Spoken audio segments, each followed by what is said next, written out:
तो आज का बच्चों पहला प्रश्न है, अगर देखा जाए भारतीय कृषि में न्यूनतम समर्थन मूल्य के संदर्भ में निम्नलिखित कथनों पर विचार कीजिए। तो पहला कथन जो दिए रखा है हमें, एमएसपी की घोषणा कृषि लागत एवं मूल्य आयोग यानी जिसे हम सीएसईपी कहते हैं शॉर्ट में, commission for agriculture cost and price की सिफारिशों पर भारत सरकार द्वारा की जाती है। गन्ने के लिए एमएसपी के बजाय उचित लाभकारी मूल्य यानी एफआरपी की घोषणा की जाती है। वर्तमान में कुल 25 फसलों के लिए बच्चों एमएसपी की घोषित किया जा रहा है। गुड इवनिंग सभी को, गुड इवनिंग मेरी ओर से बच्चों, नमस्कार सभी को, नमस्कार। तो आज का पहला प्रश्न हम लोग ले रहे हैं और एमएसपी को लेकर ले रहे हैं क्योंकि इसमें इस बार चेंजेस हमें थोड़ा सा बदलाव बच्चों देखने को मिला है। तो क्या है करंट का बिंदु और क्या है मध्य प्रदेश के भारत के संदर्भ में कृषि को लेकर एमएसपी की स्थिति, तो उस पर थोड़ा सा विचार करिए और देखिए कौन सा कथन सही है, कौन सा कथन यहाँ पर हमें गलत देखने को मिल रहा है। उस आधार पर हम अपने ऑप्शन ए और बी सी डी का चयन करेंगे, ठीक है। तो पहला ऑप्शन अगर देखा जाए, जैसे हम जानते हैं कि भारत के परिप्रेक्ष्य में एमएसपी को लेकर अगर देखा जाए तो सीएसईपी जो है हमारा, commission for agriculture cost and price, इसकी स्थापना 1965 में की गई थी। ये बिल्कुल सही है। अगर हम बात करेंगे 1965 में क्या किया गया बच्चों, सीएसईपी की स्थापना की गई है और एक्चुअल में अगर देखा जाए इसके द्वारा क्या की जाती है, एमएसपी की सिफारिश की जाती है। यानी हमारे यहाँ पर सीएसईपी ही मूलभूत रूप से ये अनुमान लगाता है कि कितना एमएसपी यानी कितना मूल्य अगर देखा जाए सरकार जब किसी फसल को खरीदे तो उसके परिप्रेक्ष्य में उपलब्ध कराए। तो यहां पर अगर देखा जाए सीएसईपी क्या कर रहा है, यहां पर एक सिफारिश के परिप्रेक्ष्य में, ध्यान रखना ये अपनी सिफारिश देता भी किसको, ये भी ध्यान रखना, ये अपनी सिफारिश देता है बच्चों कैबिनेट कमेटी इकोनॉमिक्स अफेयर्स को। अपनी सिफारिशें किसको प्रस्तुत करता है, कैबिनेट कमेटी इकोनॉमिक्स अफेयर्स को अपनी सिफारिशें प्रस्तुत करता है। तो ध्यान रहेगा, तो ये याद रखना। अब इसके आधार पर अगर हम देखेंगे तो पहला बिंदु तो हमारा क्या हो गया, सही हो गया। जैसे कि कुछ बच्चों के उत्तर भी मुझे देखने को मिल रहा है। गुड इवनिंग सभी को, गुड इवनिंग। मैं हाँ सभी को राम राम, बिल्कुल बिल्कुल। तो फिर यहां पर अगर देखा जाए पहला स्टेटमेंट हमारा क्या हो गया बच्चों, सही हो गया। और दूसरा स्टेटमेंट अगर देखें, गन्ने के लिए एमएसपी के बजाय उचित और लाभकारी मूल्य की घोषणा की जाती है, तो बच्चों ध्यान रखना बिल्कुल सही है। अगर हम बात करें फेयर रिम्यूनेटिव प्राइस, एक्चुअल में एफआरपी का फुल फॉर्म होता है, वो गन्ने के लिए दिया जाता है। तो ये भी दूसरा स्टेटमेंट सही है। यहां पर एमएसपी ना देकर सरकार क्या करती है, एफआरपी का प्रोविजन करती है। और ध्यान रखना यहां पर सरकार यहां खरीदती नहीं, मूलतः अगर देखा जाए कौन खरीद रहा है, जो हमारी शुगर मिल होती है ना बच्चों, उनके द्वारा क्या की जाती है, खरीदी की जाती है और उसके संदर्भ में एफआरपी डिसाइडेड होती है। फिर वर्तमान में कुल 25 फसलों के लिए एमएसपी घोषित की जा रही है। तो बच्चों ध्यान रखना 25 फसलों के लिए एमएसपी की घोषणा नहीं की जा रही वर्तमान में। यहां इस बार क्या हुआ है, थोड़ा सा हमें संशोधन देखने को मिला है और ऐसी स्थिति में देखा जाए 22+1 का कॉन्सेप्ट हमें देखने को मिलता है। कितनी फसलों के परिप्रेक्ष्य में, तो यहां फसल शब्द है, चूंकि गन्ना भी एक फसल है, तो ऐसी स्थिति में हम उसको क्या कर रहे हैं, यहां पर 1 के कॉन्सेप्ट में रख रहे हैं, ठीक है। तो मूलभूत रूप से अगर देखा जाए एमएसपी जो वर्तमान में सरकार ने घोषित की है वो 22 फसलों के परिप्रेक्ष्य में, जैसे हम 23 फसलों के संदर्भ में दर्शा सकते हैं, लेकिन 22 फसलों के परिप्रेक्ष्य में की है। जैसे कि अगर मैं बात करूं बच्चों, ध्यान रखना इस बार खरीफ की फसलों के लिए तो उन्होंने 14 फसलों के लिए घोषित की थी, लेकिन रबी के लिए अगर देखा जाए इस बार केवल 6 फसलों के लिए ही घोषणा करी गई। रबी के लिए कितनी की गई, 6 फसलों की घोषणा की गई। और बच्चों अगर देखा जाए जो हमारी बागवानी या व्यावसायिक फसलें होती हैं, तो व्यावसायिक परिप्रेक्ष्य में अगर देखा जाए तो 2 फसलों की घोषणा की गई। तो टोटल कितना हो जाता है, 22 हो जाता है। पूर्व में कितना होता था, 23 फसलें हुआ करती थी, तो उसे हम राउंड फिगर में क्या करते थे, जब गन्ने को शामिल कर लेते थे तो ऐसी स्थिति में 24 कहते थे। लेकिन ध्यान रखना इस बार कितनी है, 22+1 का कॉन्सेप्ट है। तो 22 पर एमएसपी और 1 पर क्या मिलेगी, एफआरपी। तो इस हिसाब से कौन सा आंसर हो जाएगा हमारा आंसर, तो ए इज राइट आंसर, जैसे कि बच्चों ने दिया ए इज राइट आंसर है बेटो, ठीक है। तो ये स्थिति हमको देखने को मिल जाती है। दूसरा प्रश्न देखते हैं बच्चों, भारतीय अर्थव्यवस्था में अगर देखा जाए कृषि के योगदान से संबंधित निम्नलिखित में से कौन सा कथन अगर देखा जाए बच्चों सही है, तो निम्न में से कौन सा कथन सही है। अगर हम बात करेंगे पिछले दशक में भारत के सकल मूल्य वर्धन यानी जीवीए, ग्रॉस वैल्यू एडिशन में कृषि की हिस्सेदारी लगातार बढ़ रही है। कृषि की हिस्सेदारी क्या हो रही है, लगातार बढ़ी है। दूसरा ऑप्शन है यहां पर भारत दुनिया में दालों का सबसे बड़ा उत्पादक होने के साथ साथ सबसे बड़ा उपभोक्ता भी है। तीसरा स्टेटमेंट दिया है कृषि क्षेत्र में भारत की 60% से अधिक कार्यबल को रोजगार प्रदान करता है। कार्यबल को शब्द ध्यान रखना। और भारत में पोटाश उर्वरक यानी हम पढ़ते हैं ना एनपीके, तो नाइट्रोजन फास्फोरस और पोटाश यानी पोटेशियम जिसको हम, तो पोटाश यानी अगर देखा जाए फर्टिलाइजर की आवश्यकता को पूरी तरह से घरेलू उत्पादन से पूरा करते हैं। तो कौन सा आंसर इसमें सही है और कौन सा आंसर इसके अंतर्गत बच्चों गलत है। तो यहां पर आप देखेंगे इसके अंतर्गत जैसे बी आंसर दिया है असलम, ठीक ठीक, बी इज तुम्हारा ठीक। तो बी कैसे सही होगा इसमें अगर देखा जाए, सबसे बड़ा उत्पादक और उपभोक्ता सही है कि गलत है, वो अभी भी बच्चों कुछ कंफ्यूज हैं। तो यहां पर बच्चों ध्यान रखना, पिछले दशक में, पिछले अगर दशक के अंतर्गत बात की जाए तो जीवीए के में कृषि की हिस्सेदारी लगातार बढ़ी नहीं है। यहां निरंतर क्या हो रही है, कृषि की भागीदारी जीवीए के परिप्रेक्ष्य में कम हो रही है और सेवा क्षेत्र की भागीदारी बढ़ रही है। किसकी भागीदारी बढ़ रही है? सेवा क्षेत्र की भागीदारी बढ़ रही है और कृषि क्षेत्र की भागीदारी बच्चों क्या हो रही है? कम। तो यहां पर यह स्टेटमेंट तो क्या हो गया? गलत, और हमें चुनना है सही। दूसरा देखो, भारत दुनिया में दालों का सबसे बड़ा उत्पादक होने के साथ साथ सबसे बड़ा उपभोक्ता भी है। बिल्कुल सही बच्चों, ये स्टेटमेंट सही है। बच्चों ध्यान रखना, ये स्टेटमेंट क्या है? सही है, क्योंकि दालों का सबसे बड़ा उत्पादक है। कैसे है? क्योंकि अगर मैं कहूं तो ध्यान रखना, वैश्विक स्तर पर भारत कुल अगर देखा जाए वैश्विक स्तर का 25% दालों का उत्पादन करता है। कितने प्रतिशत? 25%। और उपभोग के परिप्रेक्ष्य में अगर देखा जाए तो वैश्विक स्तर का लगभग 27% उपभोग केवल भारत में होता है। तो याद रहेगा, 25% उत्पादक के परिप्रेक्ष्य में भारत की स्थिति और उपभोग के परिप्रेक्ष्य में 27% की स्थिति। इसीलिए हमारे यहां पर मांग की तुलना में बच्चों क्या है, यहां पर अगर देखा जाए दाल की कमी पड़ जाती है और दाल का हमें क्या करना पड़ता है? दलहन का आयात करना पड़ता है। तो ऐसी स्थिति में बच्चों ध्यान रखना, 2024-25 के दौरान 24-25 के दौरान अगर देखा जाए कितनी दालों का उत्पादन हुआ है तो 256, अगर मैं बात करूं, इसको ऐसे लिखें, 2.56 यानी 2,56,00,000 मीट्रिक टन का क्या हुआ है? दलहन का उत्पादन भारत के अंतर्गत बच्चों हमें देखने को मिल रहा है। और मध्य प्रदेश भारत के परिप्रेक्ष्य में सबसे बड़ा दलहन उत्पादन राज्य है। ठीक है, तो ये दूसरा स्टेटमेंट भी क्या हो गया बच्चों हमारा? यहां पर अगर देखा जाए इसके परिप्रेक्ष्य में, यहां पर अगर हम बात करें दुनिया में दालों का सबसे बड़ा, हमें क्या चुनना था? सही के परिप्रेक्ष्य में। ठीक, तो ये हमारा सही हो जाएगा, ये हमारा क्या हो गया? यहां पर सही हो गया इसके अंतर्गत। ठीक है बच्चों, तो ये क्या हो गया हमारा? सही। अब यहीं पर तीसरा स्टेटमेंट भी हम थोड़ा सा देख लेते हैं, उसको भी थोड़ा सा एग्जाम पॉइंट ऑफ व्यू के लिए ध्यान में रखेंगे कि 60% अगर देखा जाए भागीदारी, तो 60% भागीदारी नहीं है। तो यहां पर बच्चों ध्यान रखना, यहां पर हमारी जो भागीदारी है कार्यबल के परिप्रेक्ष्य में, वो हमारी भागीदारी लगभग 46% है। इकोनॉमी सर्वे 2024-25 के आधार पर कितनी भागीदारी है? 46। तो ये स्टेटमेंट हमारा क्या हो गया बच्चों? गलत हो जाएगा। ठीक है, वहीं भारत अपनी पोटाश यानी उर्वरक की आवश्यकता को पूरी तरह से घरेलू उत्पादन पर, तो ध्यान रखना घरेलू उत्पादन पर पूरी तरह से उत्पादन नहीं कर पाता है। यहां पर हमारी स्थिति बड़ा बच्चों कमजोर है। हमारी स्थिति क्या है? कमजोर हमें देखने को मिलती है। तो कहां से किया जाता है? तो ध्यान रखना, हम कनाडा से लेते हैं, रूस से खरीदते हैं, हम क्या करते हैं? आयात करते हैं। हम क्या करते हैं? आयात। भारत अपने परिप्रेक्ष्य में अगर देखा जाए लगभग 99% क्या करता है? पोटाश का आयात करता है। हम मूलभूत रूप से अगर बच्चों बात करेंगे तो मूलभूत रूप से अगर देखा जाए तो यो हमारे पास यानी नाइट्रोजन जो है, उस नाइट्रोजन का हम क्या करते हैं? लगभग 80% उत्पादन करते हैं। लेकिन हम पोटेशियम और फास्फोरस और पोटेशियम के परिप्रेक्ष्य में अगर देखा जाए, पोटाश के परिप्रेक्ष्य में इसका हम क्या करते हैं? आयात करते हैं बड़ी मात्रा में। याद रहेगा, तो यह स्थिति बच्चों हमको निकल कर आती है। तो ये आंसर क्या होगा? B, B is right answer है ना। इसमें एक ही बच्चे का, विनय का गलत आंसर और सबका सही आंसर इसमें। ठीक है, चलो अगला देखते हैं। प्रधानमंत्री फसल बीमा योजना के संदर्भ में निम्नलिखित कथनों पर विचार कीजिए। पीएम फसल बीमा योजना अभी ये चर्चा में रही है बच्चों, तो क्यों चर्चा में उसको भी अपन देखेंगे। तो प्रधानमंत्री फसल बीमा योजना के परिप्रेक्ष्य में अगर देखा जाए, खरीफ के लिए फसलों के लिए अगर देखा जाए 2% और रबी की फसलों के लिए 1.5% यानी एक समान प्रीमियम क्या किया जाता है? इसके अंतर्गत बच्चों निर्धारित किया जाता है। क्या किया जाता है? निर्धारित किया जाता है। वहीं वार्षिक वाणिज्यिक और बागवानी फसलों के लिए अगर देखा जाए प्रीमियम राशि कितनी है? 5% निर्धारित की गई है। और बच्चों सबसे ज्यादा चर्चा का यही है कि संशोधन हुआ, संशोधन के अनुसार अगर देखा जाए तो जंगली जानवरों के हमले से होने वाले फसल को नुकसान से इस योजना के तहत कवर किया जाएगा। तो क्या ये सही है? क्या ये कौन सा इसमें सही है? हमें क्या करना है? इसके अंतर्गत निम्नलिखित कथनों पर विचार करके सही को चुनना है। तो ऐसी स्थिति में ध्यान रखना बच्चों, जो प्रधानमंत्री फसल बीमा योजना है ना, ये योजना 2016 से शुरू हुई है और किसानों को अगर देखा जाए आर्थिक जोखिम से बचाने के लिए, आर्थिक जोखिम क्योंकि होता क्या है कि किसान जो पैसा लगाता है, हमारा छोटा किसान, उसको कई बार क्या है, बाढ़ या प्राकृतिक आपदा के कारण या किसी अन्य कारण से फसल जब खराब हो जाती है तो नुकसान का वहन करना पड़ता है। तो ऐसी स्थिति में देखा जाए सरकार इसी चीज को ध्यान में रखते हुए क्या कर रही है? प्रधानमंत्री फसल बीमा योजना 2016 से संचालित कर रही है। तो ऐसी स्थिति में हमारा आंसर क्या बनता है इसके अंतर्गत देखा जाए तो यहां पर एक एक करके स्टेटमेंट देखो। तो यहां पर पहली चीज ये क्लियर करो, खरीफ की फसलों के लिए क्या 2% है? बिल्कुल सही आंसर। रबी के लिए अगर देखा जाए 1.5%, ये भी सही है। तो ये पहला स्टेटमेंट क्या हो जाता है? सही हो जाता है। पहला स्टेटमेंट क्या हो जाता है यहां पर अगर देखा जाए? सही। दूसरा अगर देखा जाए वार्षिक वाणिज्यिक एवं बागवानी फसलों के लिए किसान द्वारा प्रीमियम की राशि क्या 5% निर्धारित की गई है? तो ये भी सही है बच्चों। और वहीं अगर देखा जाए हालिया संशोधन के अनुसार अब जंगली जानवरों से के हमले से होने वाले फसल को नुकसान से भी इस योजना के तहत क्या किया गया बेटा? कवर किया गया। क्या किया गया? कवर किया गया है। तो ऐसी स्थिति में अगर देखा जाए तो हमारा आंसर क्या हो जाएगा? डी हो जाएगा। अब देखो शब्द का भावार्थ लास्ट में क्या लिखा है? जाएगा। तो ये तीनों ही स्टेटमेंट क्या है? सही है। सर वॉइस कम आ रही है, वॉइस कम आ रही है क्या? वॉइस वॉइस कम है सभी को? वॉइस आ रही है क्या?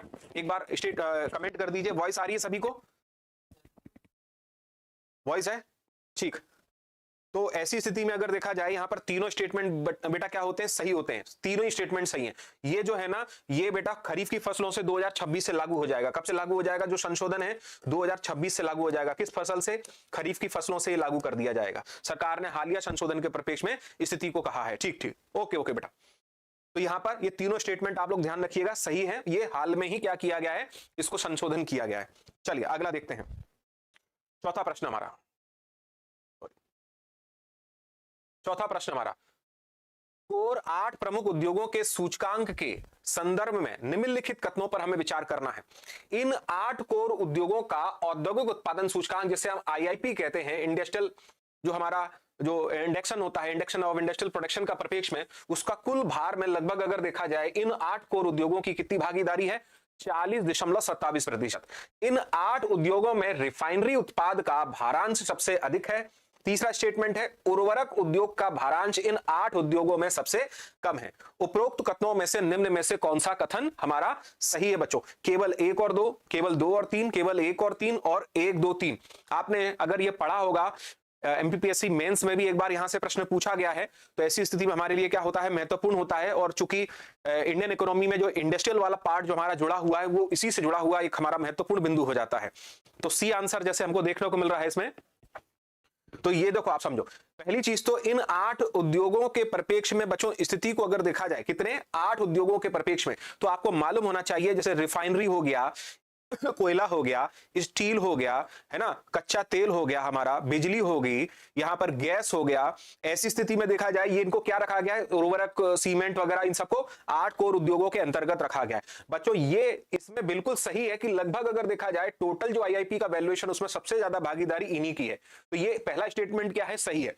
दूसरा अगर देखा जाए, रिफाइनरी उत्पादन का जो भारांश है, वो भारांश लगभग 28% का है। कितना है? 28% का बच्चों हमें देखने को मिल जाता है। कितना? 28। वहीं अगर देखा जाए, उर्वरक उद्योग का भारांश इन 8 उद्योगों में सबसे कम हमें देखने को मिलता है। लगभग अगर मैं बात करूं तो 2.6% के आसपास हमें वैल्यूएशन देखने को मिलती है। लेकिन यहां पर अगर देखें, यहां पर भी हमारे क्या है? तीनों ही स्टेटमेंट क्या हो जाते हैं बच्चों? सही है। तीनों ही स्टेटमेंट हमारे क्या हो गए? सही हो गए हैं। ठीक है, चलिए अगला देखते हैं इसके अंतर्गत हमारा प्रश्न। अगला है उत्पादन संबंध प्रोत्साहन, यानी PLI, यानी प्रोडक्शन लिंक्ड इंसेंटिव अगर देखा जाए, योजना का मुख्य उद्देश्य है। पहला ऑप्शन है इसके अंतर्गत सार्वजनिक क्षेत्र के उपक्रमों, यानी लोक उपक्रमों का निजीकरण करना। दूसरा है घरेलू उद्योगों की क्षमता को बढ़ाना और निर्यात को प्रतिस्पर्धी बनाना। तीसरा है कृषि क्षेत्र में मशीनीकरण और अगर देखा जाए प्रत्यक्ष नगद हस्तांतरण करना। फिर वहीं पर देखें औद्योगिक कचरे के प्रबंधन के लिए सख्त दंड आरोपित करना। तो इनमें से अगर हम बात करेंगे बच्चों, कौन सा हमको देखने को यहां पर मिलता है? यहां पर अगर देखा जाए, इस स्टेटमेंट यानी PLI है ना, PLI जो योजना है बच्चों, वो 2020 की है। कब की है? 2020 में भारत सरकार द्वारा शुरू की गई। किसके द्वारा शुरू की गई है? भारत सरकार द्वारा 2020 में शुरू की गई है। इसके तहत बच्चों 14 उद्योग क्षेत्र को रखा गया है। कितने उद्योग क्षेत्र हैं? 14 उद्योग क्षेत्र हैं, है ना, जिसमें आपका अगर मोबाइल सेक्टर आ जाएगा, इलेक्ट्रॉनिक सेक्टर आ जाएगा, फार्मा सेक्टर आ जाएगा, ऑटोमोबाइल सेक्टर आ जाएगा। ऐसे करके 14 सेक्टर हैं जो क्या है? PLI के अंतर्गत आते हैं। और सरकार की कोशिश यह है कि इसके माध्यम से ज्यादा उद्योगों को क्या किया जाए? प्रोत्साहन दिया जाए। अब बच्चों यहां पर ध्यान रखना, सार्वजनिक क्षेत्र के उपक्रमों का निजीकरण करना इसका फोकस नहीं है। तो ये क्या हो जाएगा? इसका उद्देश्य नहीं है, तो गलत हो गया। घरेलू विनिर्माण क्षेत्र को बढ़ाना और निर्यात को प्रतिस्पर्धी बनाना, ये इसका क्या है? मेन ऑब्जेक्ट है बच्चों। क्या है? Main object. और इसी का परिणाम है कि आज भारत के परिप्रेक्ष्य में, भारत मोबाइल निर्यात के संदर्भ में, उत्पादन के परिप्रेक्ष्य में दूसरे बड़े राष्ट्र के रूप में स्थापित हुआ है, चीन के पश्चात बच्चों अगर देखा जाए। तो ये PLI योजना क्या कर रही है कि ऐसे उद्योग जो क्या करते थे, अपना सामान्य जो उत्पादन करते थे उससे अधिक उत्पादन, यानी जो अतिरिक्त उत्पादन कर रहे हैं और निर्यात कर रहे हैं, उसके संदर्भ में सरकार उनको क्या कर रही है? वित्तीय सहयोग प्रदान कर रही है। उस उद्देश्य से चलाई जा रही ये योजना है, जिसका मूल उद्देश्य क्या है? विनिर्माण क्षेत्र को बढ़ाना हो जाएगा और निर्यात को क्या करना हो जाएगा? प्रोत्साहन देना हो जाएगा। याद रहेगा? तो इस तरह का कॉन्सेप्ट हमें देखने को मिलेगा। अगला देखते हैं, भारतीय अर्थव्यवस्था में, है ना, अगला प्रश्न, भारतीय अर्थव्यवस्था में। तो आंसर देखा ना आपका इसमें बी के परिप्रेक्ष्य में, देखो आपका आंसर सबका सही है ना, सब में इसमें देखा जाए। ठीक, अगला प्रश्न, भारतीय अर्थव्यवस्था में सेवा क्षेत्र के योगदान के संदर्भ में निम्नलिखित कथनों पर बच्चों विचार करना है हमें। अब यहाँ पर पहला प्रश्न हमको देखो मिला है कथन के रूप में कि 2024-25 में सेवा क्षेत्र भारत के सकल मूल्य वर्धन में लगभग 55% की भागीदारी का यानी योगदान देता है। दूसरा स्टेटमेंट है भारत का नेट सेवा निर्यात यानी शुद्ध निर्यात सेवा निर्यात अगर देखा जाए चालू खाते घाटे को कम करने में महत्वपूर्ण भूमिका निभाता है। अगर देखें हम, है ना, चालू खाते घाटे को कम करने में महत्वपूर्ण भूमिका निभाता है। तीसरा है सेवा क्षेत्र भारत के कुल कार्यबल में 50% से अधिक का क्या करता है, रोजगार प्रदान करता है। तो ऐसी स्थिति में बच्चों देखा जाए तो हमारा कौन सा स्टेटमेंट यहां पर हमको सही देखने को मिल रहा है जिसके आधार पर हम ये कह सकते हैं जी। तो जल्दी जल्दी से आप लोग कमेंट करिए इसके अंतर्गत कौन सा यहां पर अगर देखा जाए हमें स्टेटमेंट सही देखने को मिलता है। 2024-25 के परिप्रेक्ष्य की स्थिति को हम लोग देखते हुए यहां पर उल्लेखित कर रहे हैं। तो बच्चों ध्यान रखना 2024-25 के परिप्रेक्ष्य में अगर देखा जाए तो भारत के सकल जीवीए के परिप्रेक्ष्य में सबसे बड़ी भागीदारी के रूप में यानी अगर देखा जाए हमारे सेवा क्षेत्र की भागीदारी है। जैसे कि डी आंसर हमें देखने को मिल रहा है, कुछ लोग बी आंसर दे रहे हैं जी।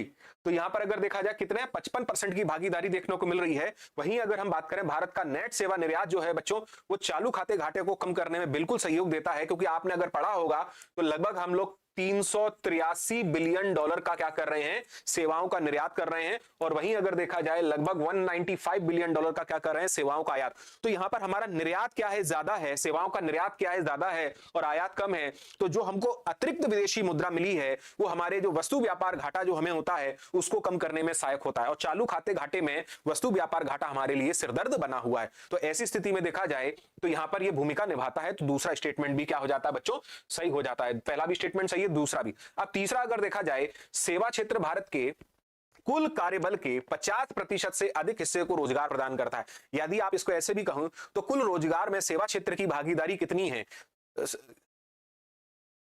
यस ये इकोनॉमी के परिप्रेक्ष्य में बिल्कुल। तो यहां पर अगर देखा जाए कुल कार्यबल के परिप्रेक्ष्य में 50% से अधिक हिस्सेदारी को रोजगार प्रदान करता है। तो कुल के परिप्रेक्ष्य में 50% नहीं है बच्चों, तो ये स्टेटमेंट क्या है हमारा गलत है। और यहां पर अगर देखा जाए लगभग 29% की भागीदारी है। लगभग अगर हम बात करेंगे लगभग 29% की भागीदारी हमें देखने को मिल जाती है यहां पर, ठीक है। तो ऐसी स्थिति में केवल हमारे पास क्या होता है, केवल 1 और 2 सही है, क्योंकि तीसरा गलत हो गया है यहां पर, ठीक। चलो अगला प्रश्न देखते हैं।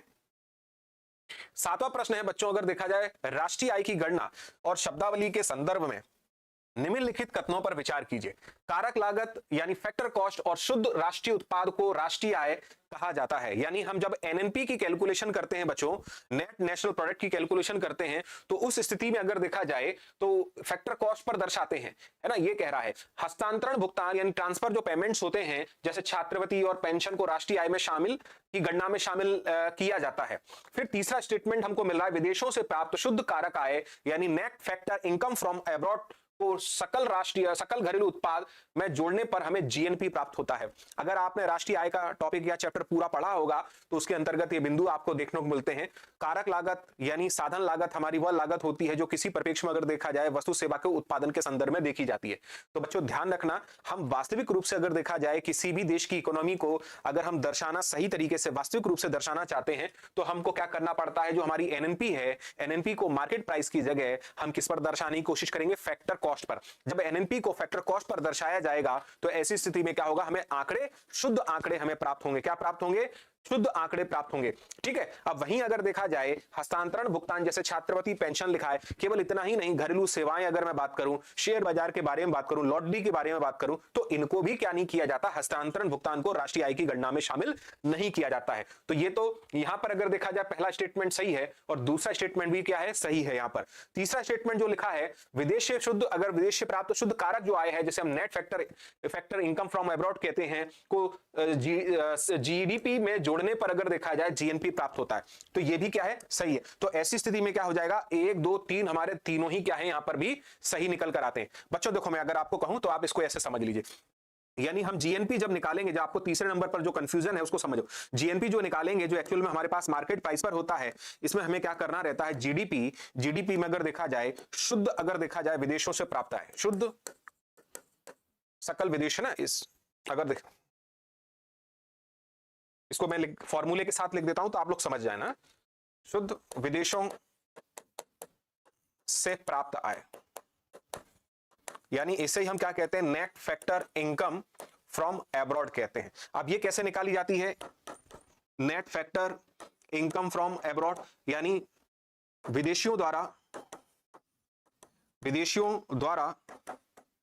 भारत में अर्जित आय, विदेशियों द्वारा भारत में अर्जित आय माइनस भारतीयों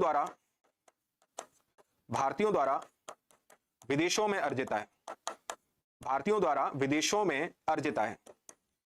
तो इसको हम जब कैलकुलेट कर लेते हैं तो हम क्या निकाल लेते हैं, नेट फैक्टर फ्रॉम इन, है ना, net factor income from abroad निकाल लेते हैं।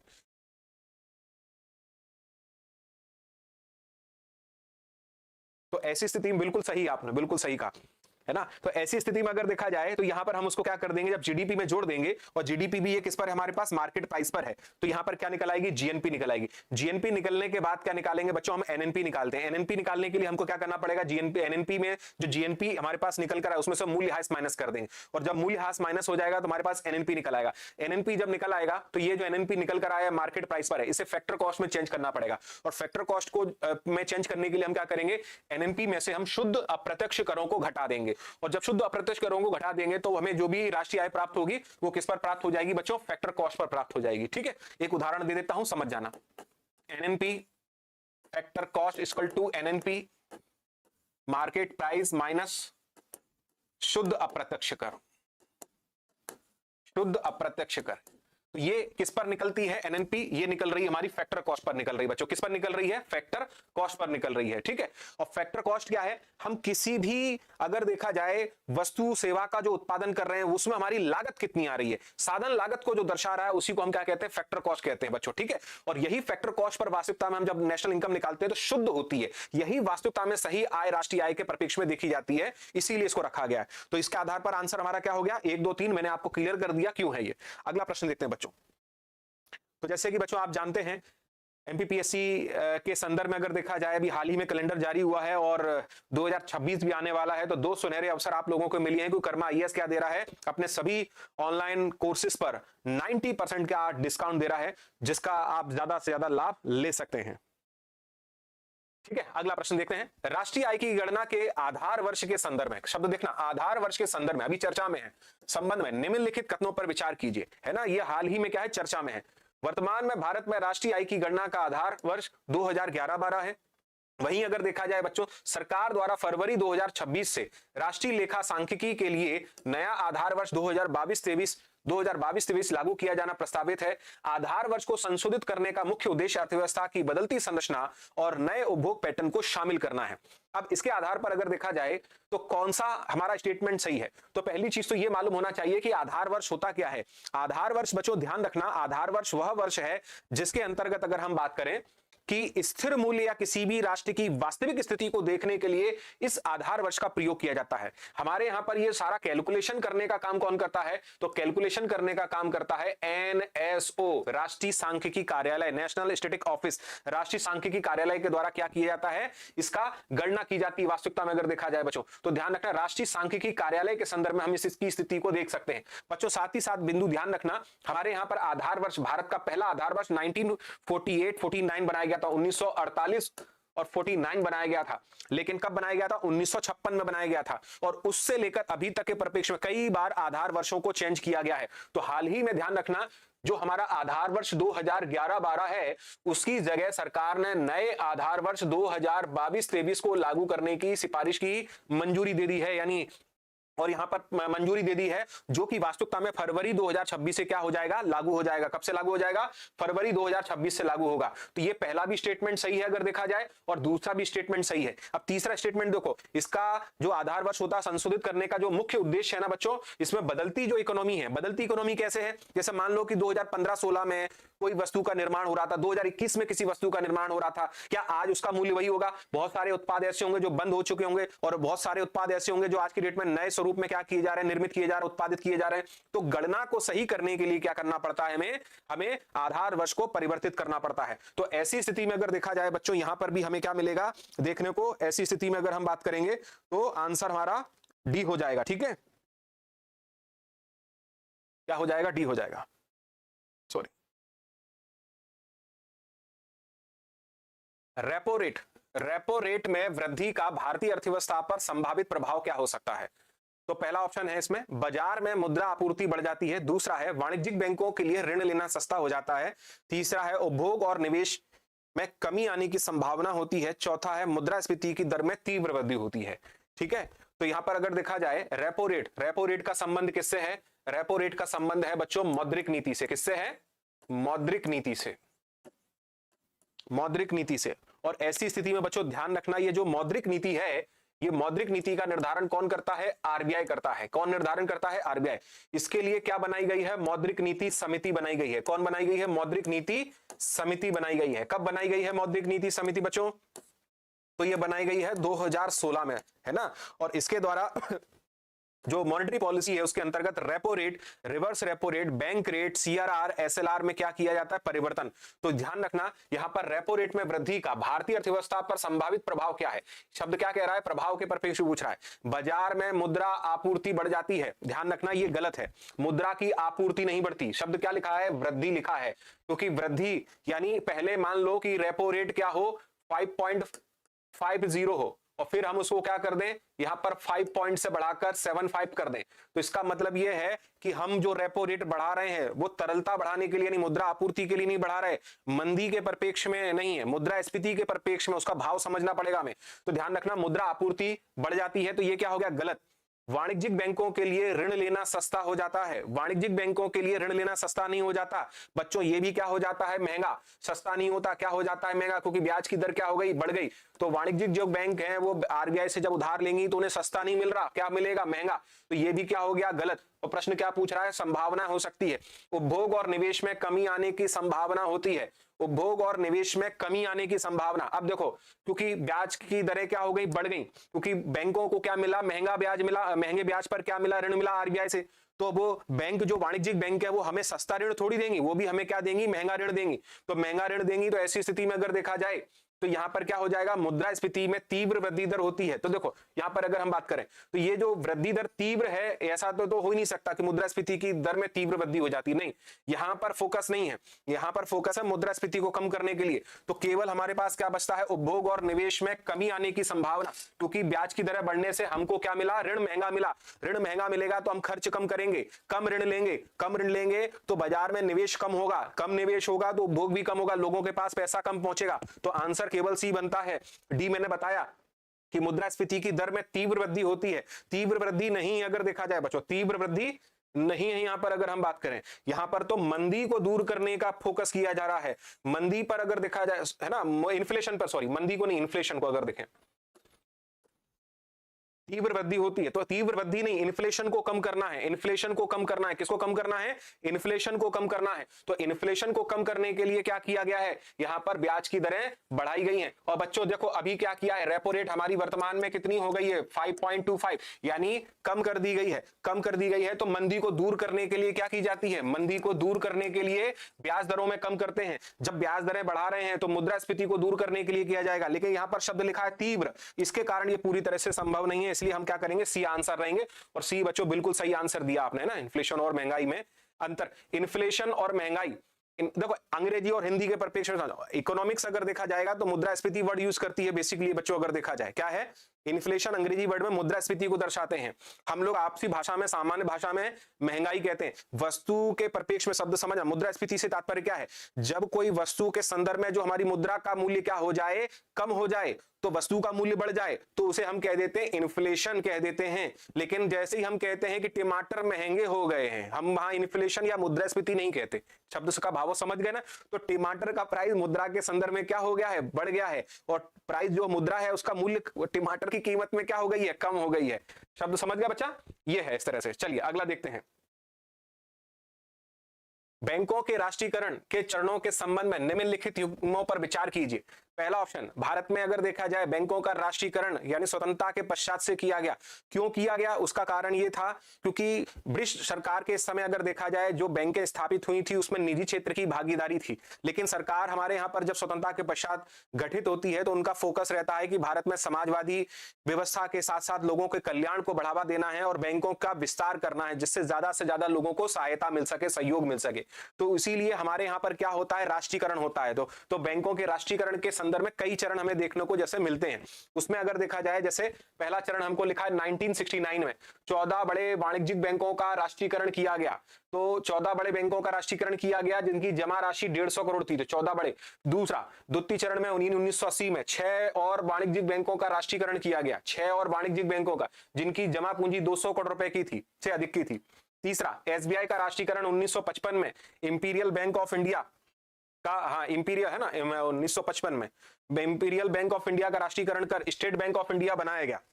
ये 3 स्टेटमेंट, तो पहला सही है, दूसरा सही है कि तीसरा सही है?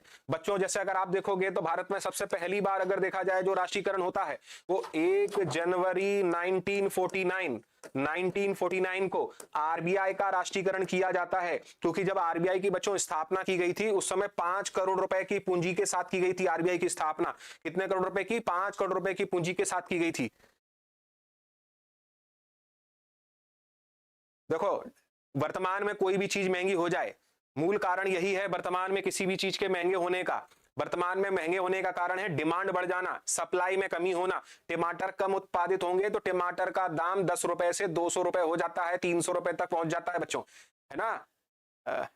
समझ गए? तो कोई भी चीज हो, गोल्ड हो, सिल्वर हो या कोई भी मेटल हो, उसकी डिमांड ज्यादा है, सप्लाई कम है। तो सप्लाई कम, डिमांड ज्यादा, क्योंकि आरबीआई कई देश क्या कर रहे हैं, इंटरनेशनल लेवल पर गोल्ड और सिल्वर को बड़ी मात्रा में खरीद रहे हैं, तो डिमांड बढ़ गई है एकदम। आप अगर आरबीआई का डेटा उठाकर देखें तो आरबीआई ने भी क्या किया है, यहां पर गोल्ड बहुत खरीदा है पिछले कुछ महीनों के दौरान, तो निरंतर क्या हुई है, वृद्धि हुई है। तो शब्द समझो, यहां पर आरबीआई की स्थापना की गई थी तो 5 करोड़ कैपिटल के साथ, लेकिन इसमें क्या था, बहुत सारे लोगों का पैसा, ऐसे क्षेत्रों के लोगों का भी लगा हुआ था जो निजी क्षेत्र के थे। इसीलिए भारत में राष्ट्रीयकरण करने के संदर्भ में जो शुरुआत होती है वो 1 जनवरी 1949 से आरबीआई के तहत होती है।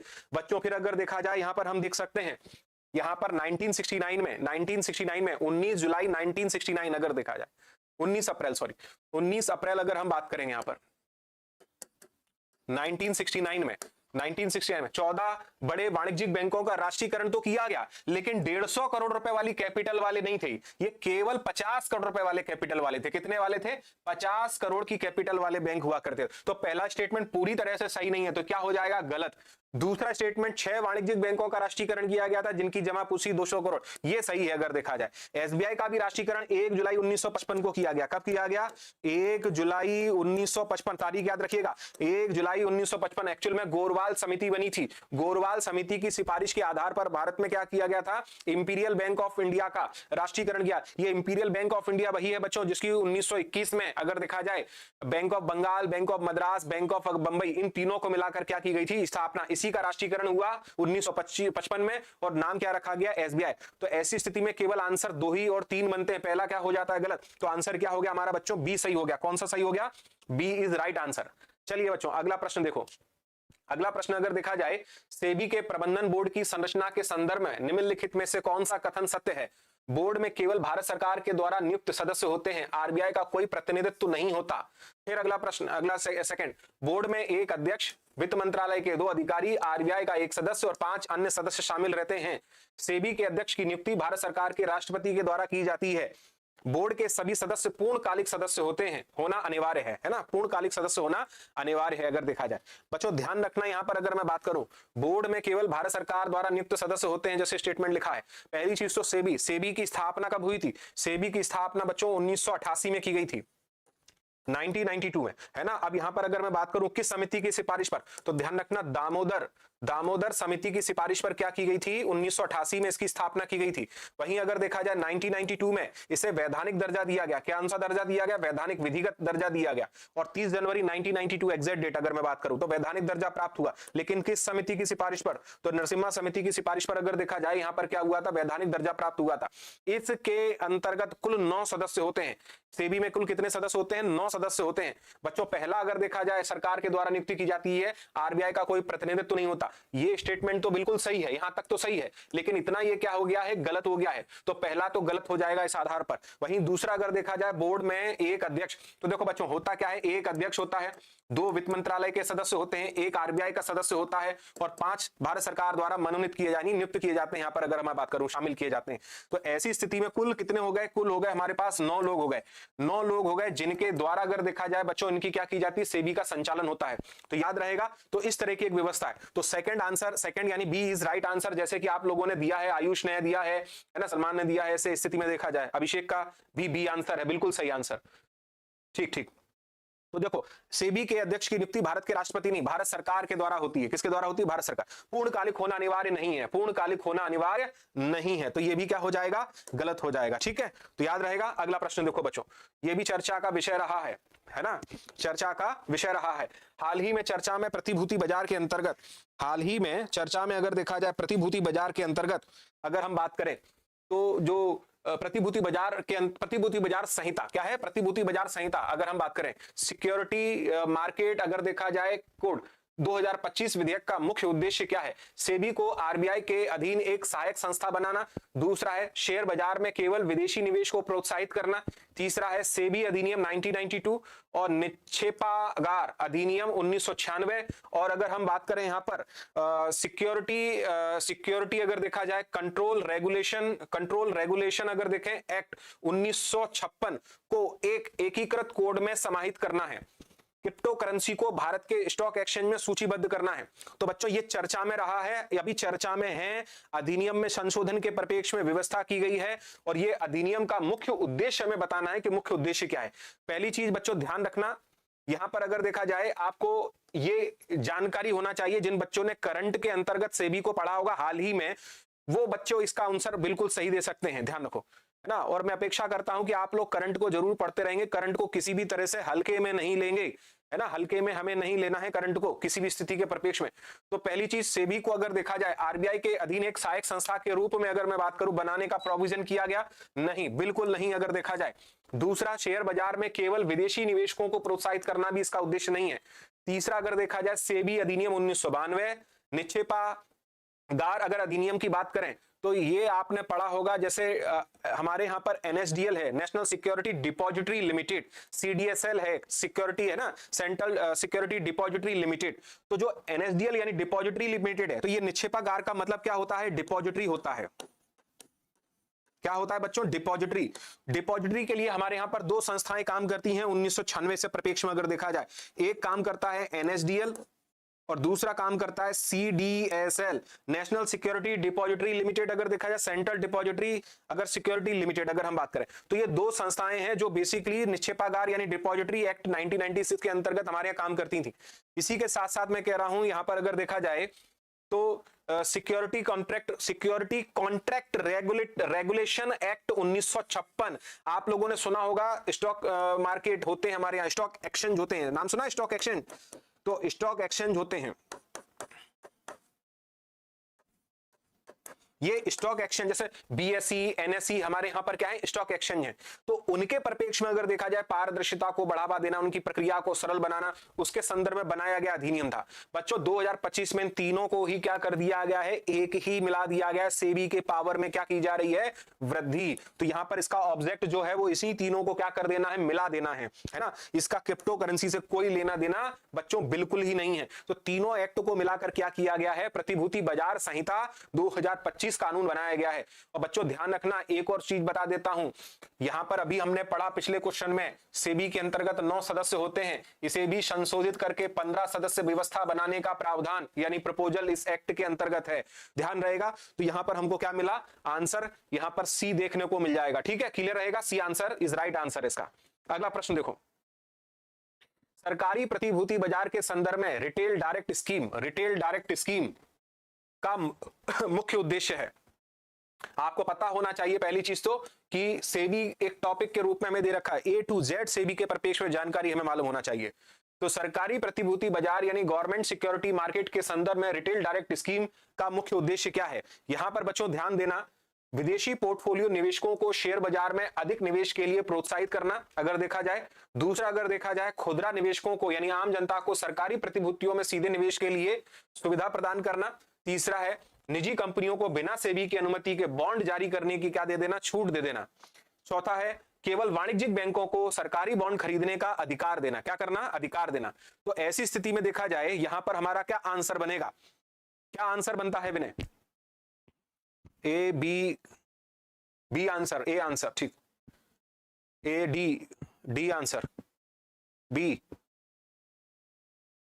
चलो देखो इसको समझो। पहली चीज तो सरकारी प्रतिभूति बाजार आपको पता है। सरकारी प्रतिभूति बाजार के परिप्रेक्ष्य में अगर देखा जाए, सरकार मुख्यतः अगर हम बात करेंगे, एक तो बॉन्ड, दूसरा अगर देखा जाए जो होती हमारी, हम बात करेंगे प्रतिभूतियों के परिप्रेक्ष्य में, तो बॉन्ड पता है, बॉन्ड, बॉन्ड के परिप्रेक्ष्य में अगर देखा जाए सरकारी क्या है, प्रतिभूति हमारी क्या है, सरकारी प्रतिभूति। अब यहां पर एक होता है बॉन्ड, एक होता है बच्चों टी बिल, जिसे हम कहते हैं ट्रेजरी बिल। क्या कहते हैं? Treasury bill. तो बॉन्ड के संदर्भ में अगर देखा जाए, जब सरकार क्या करे, कोई ऐसी प्रतिभूति जारी करे जो 1 वर्ष से ज्यादा की समय अवधि के लिए हो और जिस पर निश्चित क्या मिले, ब्याज मिल रहा हो, जिस पर निश्चित ब्याज मिल रहा हो, उसे क्या किया जाता है, यहां पर प्रतिभूति के रूप में जारी किया जाता है। टी बिल क्या होते हैं बच्चों, ध्यान रखना, ऐसी प्रतिभूतियां होती हैं जो 91 दिन, 182 दिन या 364 दिन के लिए क्या की जाती हैं, जारी की जाती हैं, लेकिन इन्हें डिस्काउंट पर जारी किया जाता है। किस पर जारी किया जाता है? डिस्काउंट पर जारी किया जाता है। तो ऐसी प्रतिभूतियों का क्रय विक्रय अगर देखा जाए बच्चों, कहां होता है? गवर्नमेंट सिक्योरिटी मार्केट यानी आरबीआई रिटेल डायरेक्ट स्कीम के अंतर्गत होता है। अब ध्यान रखना, यहां पर अगर देखा जाए एफपीआई से लेना देना नहीं है, यहां खुदरा निवेशक यानी आम जनता को क्या करना है, सुविधा देने के लिए बनाया गया है। हमारे यहां पर ध्यान रखना बच्चों, आरबीआई के माध्यम से ये रिटेल डायरेक्ट स्कीम का क्या किया जा रहा है, संचालन किया जा रहा है। किसके द्वारा? आरबीआई के द्वारा। कब से शुरू हुई है? तो ध्यान रखना 2021 से शुरू की गई है। कब से शुरू की गई है? 2021 से शुरू की गई। तो आंसर क्या हो गया? बी इज राइट आंसर बच्चों। जिन लोगों का बी आंसर है बिल्कुल सही आंसर है, ठीक है। ऐसी स्थिति में देखा जाए बी इज राइट आंसर। चलो अगला देखो एक और।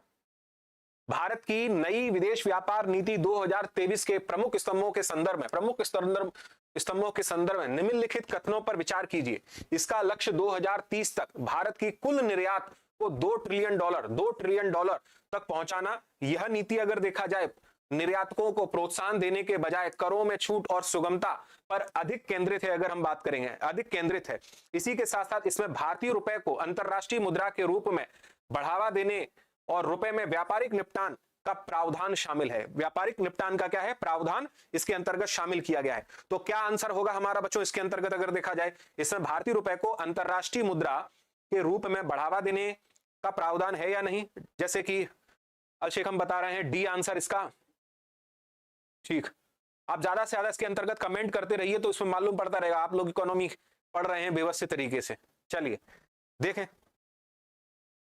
ठीक, तो क्या आंसर होगा बच्चों इसका? इसका आंसर क्या होगा? कमेंट करिए आप लोग। डी आंसर 1 2 3 मान रहे हैं, तीनों मान रहे हैं। तो देखो बच्चों ध्यान रखना, बिल्कुल सही आंसर आपका है ना, सी आंसर है। बिना सी आंसर कैसे हो सकता है इसका? 1 और 3 ही मान रहे हैं आप। चलो समझो इसको बेटा। इसका जो लक्ष्य है वो 2030 तक अगर देखा जाए भारत के कुल निर्यात को 2 ट्रिलियन बनाने का है। इसमें कोई दो राय नहीं। ये आंसर हमारा क्या है बच्चों? बिल्कुल सही है। ठीक है, ये क्या है? बिल्कुल सही है।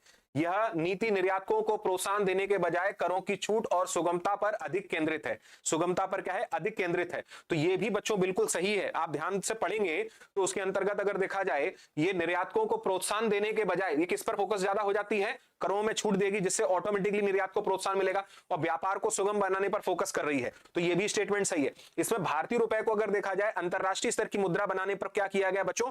फोकस किया गया है। तो ये भी स्टेटमेंट क्या है? सही है। तो डी इज, जिन बच्चों ने डी आंसर दिया, डी इज राइट आंसर अगर देखा जाए। डी में क्यों? क्योंकि 1 और 1 और 2 3 तीनों ही शामिल हैं।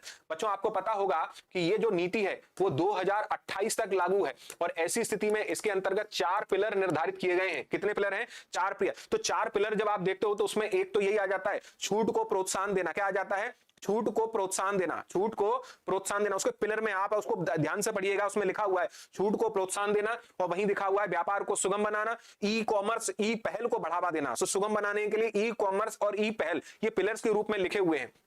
ठीक है, और इसमें रुपए को अंतरराष्ट्रीय मुद्रा बनाने पर भी फोकस किया गया। तो इस आधार पर क्या हो जाएगा? D is the right answer हो जाएगा। ठीक है, याद रहेगा आप लोगों को। तो इस तरह की स्थिति है। अगला बिंदु, भारत के व्यापारिक आयात निर्यात बास्केट के संबंध में निम्नलिखित में से कौन सा सही है? हमें यहां पर यह बताना है कि हमारा जो निर्यात होता है, निर्यात की जो बास्केट है जिसके अंतर्गत बहुत सारी क्या होती हैं? वस्तुएं होती हैं। उनमें से जो नीचे स्टेटमेंट है उनकी क्या स्थिति के परिप्रेक्ष्य में है? ठीक, तो आयात निर्यात बास्केट के संदर्भ में तो पहली चीज अगर देखा जाए 2024-25 में इंजीनियरिंग सामान भारत के निर्यात बास्केट में मूल्य के आधार पर प्रमुख वस्तु है। दूसरा अगर देखा जाए भारत दुनिया का सबसे बड़ा हथियार निर्यातक देश बन गया है। तीसरा स्टेटमेंट लिखा हुआ है चीन 2025 में भारत का सबसे बड़ा व्यापार भागीदार देश बना हुआ है। चौथा स्टेटमेंट, भारत सेवाओं का व्यापार हमेशा घाटे में रहता है। आयात निर्यात बास्केट के परिप्रेक्ष्य में ध्यान में रखते हुए बताना है। क्या इसका उत्तर होगा बच्चों? तो आंसर क्या होगा, कमेंट करिए आप लोग, सब लोग, क्या आंसर होना चाहिए इसका हमारा? अगर देखा जाए 2024-25 में इंजीनियरिंग सामान भारत के निर्यात बास्केट में मूल्य के आधार पर अगर बच्चों देखा जाए तो ये सही है। और हमसे क्या पूछा गया है, कौन सा सही है कौन सा गलत है? अगर देखा जाए तो पहला अगर देखा जाए स्टेटमेंट सही है कि गलत है, दूसरा स्टेटमेंट बच्चों गलत है। ये मैं आपको स्पष्ट कर दूं, भारत दुनिया का सबसे बड़ा हथियार निर्यातक नहीं बना है, हथियार निर्यातक नहीं बना है। सबसे ज्यादा हथियारों का निर्यात जो कर रहा है वो यूएसए, अमेरिका, फ्रांस और रूस, ये तीन ऐसे देश हैं जो विश्व में सबसे ज्यादा हथियारों का क्या करते हैं, निर्यात करते हैं बच्चों, क्या करते हैं, सर्वाधिक निर्यात करते हैं। तो दूसरा तो गलत हो गया। चीन 2024-25 भारत का सबसे बड़ा व्यापारिक भागीदार देश है, नहीं। 2024-25 में भारत का बड़ा व्यापारिक भागीदार देश अमेरिका है। क्या है 2024-25 में? अमेरिका। अमेरिका के साथ हमारा कुल कितना ट्रेड रहा है बच्चों? 131 बिलियन डॉलर का। जबकि बच्चों चीन के साथ हमारा कुल ट्रेड कितना रहा है? 127 बिलियन डॉलर का। तो ऐसी स्थिति में चीन दूसरा बड़ा व्यापार भागीदार देश है भारत का, याद रहेगा। तीसरा, भारत सेवाओं का व्यापार हमेशा घाटे में रहता है, नहीं रहता बच्चों। 383 बिलियन डॉलर का भारत ने लास्ट 2024-25 में क्या किया है? एक्सपोर्ट। वहीं इंपोर्ट अगर देखा जाएगा बच्चों तो 195 बिलियन डॉलर का रहा है। तो घाटे में नहीं है, हम तो फायदे में हैं। हम किस में हैं? भारत सेवाओं के व्यापार में प्रॉफिटेबल है, ध्यान रखना, प्रॉफिटेबल है। तो केवल आंसर क्या निकल कर आया यहां पर? ए आंसर, क्योंकि सही है। यहां पर सही के संदर्भ में अगर देखा जाए, याद रहेगा। तो ये हो गया हमारा क्वेश्चन नंबर 15। अगला क्वेश्चन नंबर 16, अगला क्वेश्चन नंबर 16 अगर देखा जाए तो भारत की G20 अध्यक्षता 2023 के दौरान अपनाए गए नए दिल्ली लीडर डिक्लेरेशन के संदर्भ में निम्नलिखित कथनों पर विचार करना है हमें, है ना। निम्नलिखित कथनों पर क्या करना है बच्चों? विचार करना है। अब आप विचार करिए, विचार करके देखिए क्या सही है क्या नहीं है। इसमें वैश्विक जैव ईंधन गठबंधन के शुभारंभ की घोषणा की गई, है ना। फिर इस घोषणा पत्र को 2030 तक, है ना, घोषणा पत्र में 2030 तक वैश्विक नवीकरण ऊर्जा क्षमता को कितने गुना? 3 गुना करने का संकल्प लिया गया। फिर है अफ्रीकी संघ को G20 के स्थायी सदस्य के रूप में क्या कर लिया गया? शामिल करने पर सर्वसहमति की गई बच्चों।